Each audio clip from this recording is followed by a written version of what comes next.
What are the biggest challenges that Garner High faces moving forward? Well, I think, first of all, just sustaining the success that we have experienced the last couple of years. And, we've talked a lot about as a school moving from good to great, which is probably an overused term, but I believe strongly in it. One of the advantages I had, I think, of coming in here, having worked here for, 10 or 12 years prior to taking on a leadership role, is that I knew we were a good school. And I've known we were a good school from the time that I was a student here. And, but I think we can be great. And, so I think our biggest challenge right now is we've had several years of increasing test scores and high academic achievement and some really glowing recognitions as a school of excellence and a magnet school of distinction and those kinds of things. We want to sustain that. And so I think the biggest challenge is not being satisfied with the status quo and where we are, and, being pleased with our progress, but not satisfied, and recognizing we can do better and we will do better.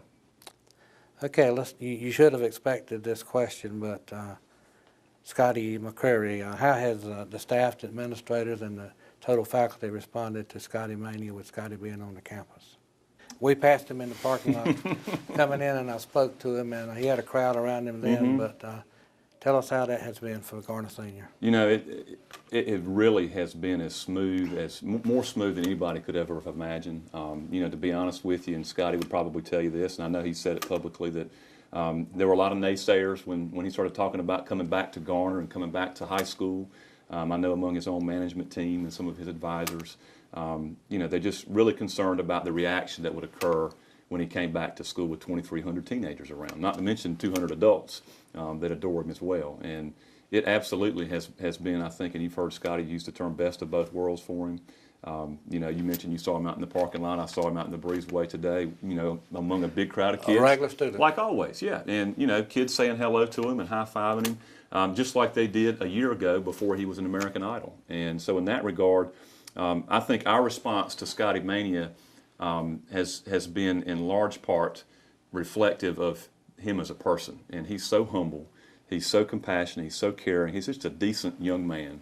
And I think if that was not the case, I think it might be a little bit different. There might be jealousy, and you might be concerned about those kind of issues. But what you see in the media, as you know, is what you see behind closed doors. He's just a regular, kind of goofy 18-year-old teenage young man who wants to graduate this year from high school, and we're going to do everything we can to make sure that happens for him. Now, the Wake County Principal of the Year. Yes, sir. How have you coped with that, and what does it mean to you? And I know what it means to the community, but what does it mean to Drew Cook? Yes, sir. Well, I guess Coach Gray, in fact, was talking to me about this recognition a few weeks ago, and I was trying to kind of play the humble game a little bit, and so it's an honor, and there's so many deserving people, and there are absolutely outstanding principals in Wake County, but I was kind of complaining a little bit about the extra work I was going to have to do, and I'm not one that naturally enjoys the spotlight, to be honest with you. I like to go about my work and do business and stay behind the scenes, although I'm in a profession now and in a position now where that's not always easy to do. But he reminded me that this was not just about me, and he's absolutely right. It's not just about me. It's about our school. It's about our kids, our parents, our community. And so when you take it in that context, I think it means even more. And so that recognition was not, to me, an individual award. It was an award for the entire community. And so in that regard, it's even more of an honor when you kind of approach it from that direction. And that's why I'm going to work as hard as I can, at the state and regional level competition as well here coming up in a couple of weeks, and finishing up those requirements. But it's been a great honor. And you made Mom and Dad proud. I talked to them, as you will recall, on the night that they've got to be proud. I think they are, and they'll tell you they were proud before, and they were proud, probably 6 months ago when there were things that were going on, and I was stressed, and maybe when things aren't going as well. And it's good to have that even level of support, even when you're messing up or even when things aren't going well. But yeah, absolutely, and there's no way that I would be in the position that I'm in right now if not for them. And I joked about it at the award ceremony that night, but when I've got a mother who's a career educator and a dad who's a career law enforcement officer, you might say that I was naturally predisposed to be a high school principal with those genes in my blood. So they're proud of me, but I'm also proud of them. Drew, we came in through the parking lot. We saw that new mural out there on the close to the playing field. Tell us about that. That's the former student. Is it Vince Wood? Yes, sir. Vince and Vic, I think, helped him as well. Oh, did he? Yeah, two guys that I went to school with and played ball with, and they played with Donald Williams, and about the same time Patrick Watkins came through, and a little after Anthony Barber. They were all out there last Friday to do the unveiling. Oh, Honestly, I can't take credit for that one. That was something I think that our athletic director, Doc Harrell, and Brett Keefe to the Trojan Club kind of came up with this idea. That signboard's been out there for probably 25 or 30 years. In the last few years, it's been empty. Because we do a lot more digital advertising and signs now inside the stadium. And, Vince sent us over a proposal and kind of literally drew something up freehand, which is just absolutely amazing to me. With, most of the art that's done like that these days is done digitally on a computer. And I think Vince drew it up freehand in an hour or two, and we came in a few weeks ago and he kind of sat down and we tweaked a few things and moved a few things around, but we couldn't have been more pleased. And then to have a big win on Friday night, and open up the sports page, and that blue and gold is sitting right there front and center. And then you open up the triangle section on the front page is that mural. That was pretty neat to see. But it means more, I think, just because I went to school with those guys, and to see how much it meant to Vince and Vic to be able to do something like that was neat. We're a school on the rise. I think that you come out here to a football game on a Friday night, or you come to a play or to a musical, or to any school event, and you see the enthusiasm among the kids and the staff. There's so much excitement going on. We're moving into the magnet application period here coming up in a couple of weeks from December 5th to the 19th. We've done a couple of open houses where prospective parents and students are coming in. I think the one thing that, in talking with folks that have been at other schools all over the state and all over the country, that I think separates us is that we are a family. And our faculty, 200 strong, work hard every day to make sure that the kids have every opportunity to be successful. And when you combine, the work among the faculty and the students and their parents, and you bring in a supportive community, whether it's the town or various aspects of the Garner area and Wake County, it makes for a pretty powerful combination. How rare, you may know the figures, but how rare do you think it is that a student becomes the principal at the school he went to? Not very often. Not very often, and it's probably actually not what the textbooks say you should do, quite frankly. In fact, I've had a couple of folks that, would tell me, several years ago, that's not going to work. That's going to be too difficult to do, and how are you going to manage folks that were your friends and your peers? And, I tell people all the time, it's real easy when everybody's doing what they're supposed to be doing. It's only difficult when occasionally, somebody does something wrong, or you have to have a difficult conversation. But it's been great, and it probably would have been more difficult if we didn't have such a great faculty. And when you have great people that work for you and with you, as you know, it makes your job a whole lot easier. There are a lot of employees in the town of Garner who work very hard behind the scenes to make the town look great and run smoothly. A lot of those employees are in our Public Works Department. Let's talk to Public Works Director Paul Cox and Assistant Director Forrest Jones as they tell us a little bit more about their department and about an accreditation process that they are going through right now. All right, just last month we received back our application from the American Public Works Association in September. From that, we have 3 years to complete the process. Our goal is to try to complete it in 2 years. Where we are, we're just now beginning to work on some of the Parks and Grounds chapters. That'll be to meet the needs of our Parks and Recreation group that's also seeking accreditation at this time through another agency. So we're working on some of those components now, and we're hoping to begin working next week on facilities and fleets. Then from there, we will kind of go back to the beginning of the process and start through start with our missions and our mission statements, our values, your more administrative stuff such as finance, human resources, so on. We hope to complete those first 3 chapters for Parks and Rec, the grounds, the fleets, and facilities by the end of this year. Well, accreditation is basically an evaluation of all our processes and policies, not only in our functional areas such as streets or buildings and grounds, fleets, solid waste, but also in our administrative areas such that we have all the pieces in place that we not only as an employer, such as a training program for our employees, which is very important in our line of work, and all of our human resources policies, our legal risk management policies that we adhere to, and are able to demonstrate to the world that we are adhering to these standards and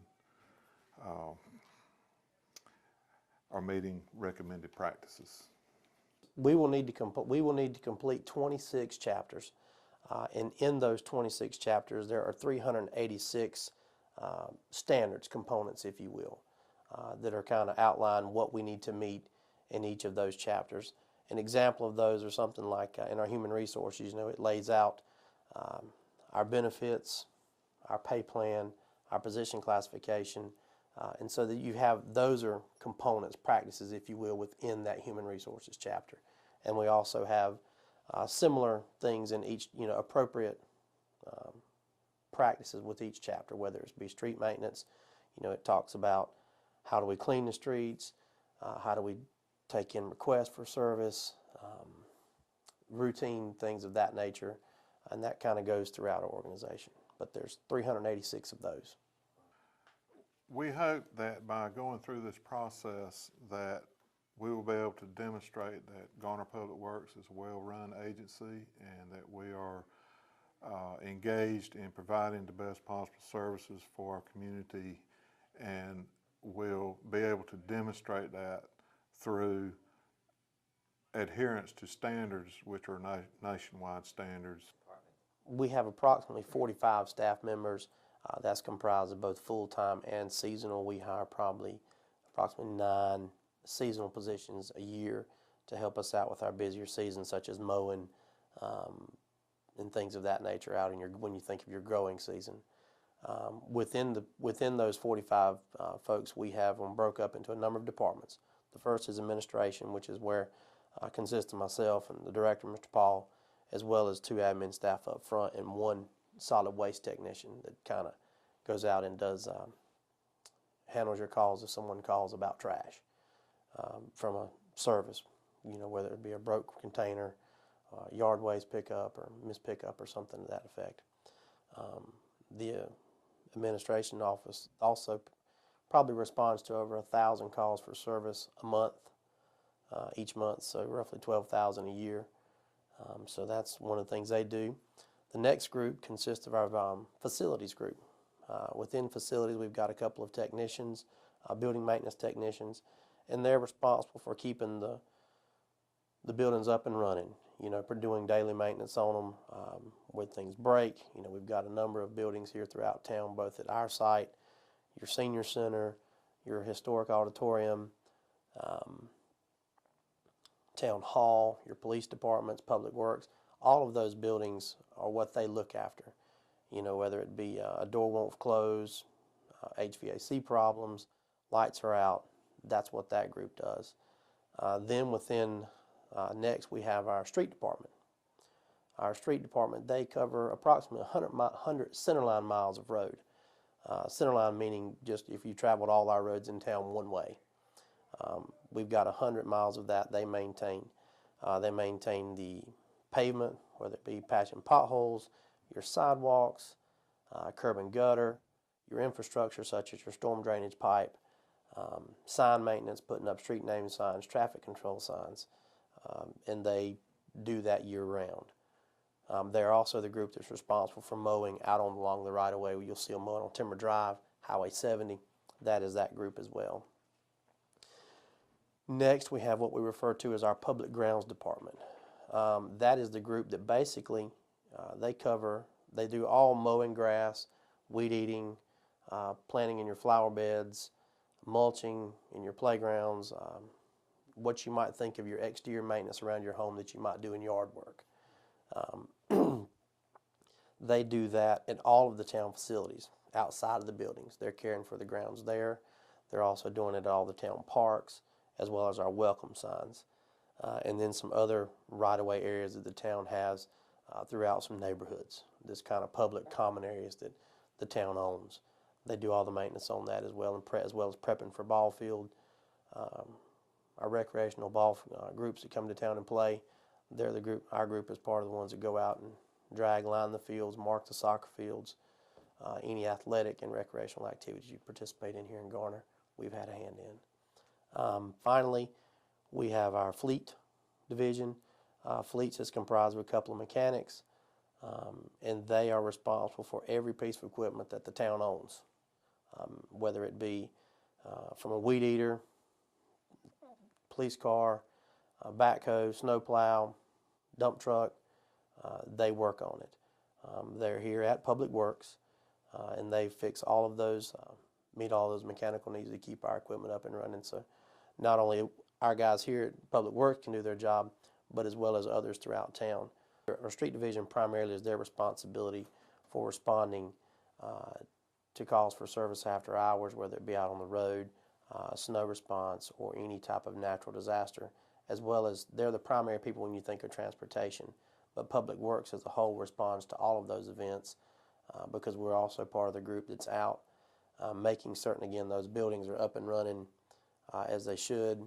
The police and our snow plows are getting the attention they need in times of snow and ice occurrences, as well as our ground staff working diligently to make certain our facilities can get back open and running as quick as possible. Things like Town Hall, our senior center, where Meals on Wheels programs run out of, and things of that nature. So they're out getting those facilities safed up and ready to go back to being used.